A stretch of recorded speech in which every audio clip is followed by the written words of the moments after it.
Morning guys, so we're currently working in Chorley on an old property, 1900s property. You can see the salts coming out of the brickwork here. Few areas on the side. Obviously the damp proof course is below ground level.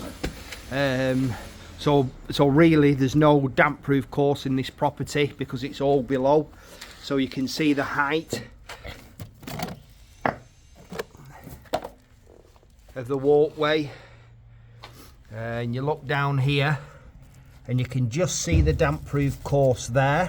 That's a damp proof course height, so you can see how low that is.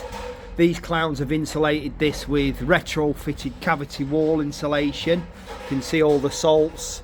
The customer's having severe issues internally. She's just had all the house skimmed inside.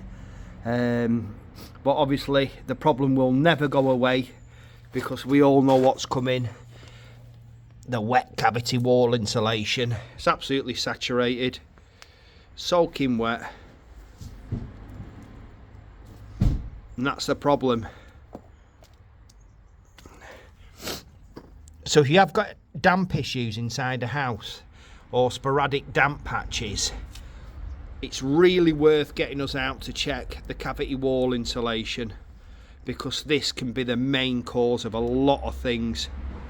It's absolutely saturated. Cheers for watching, guys.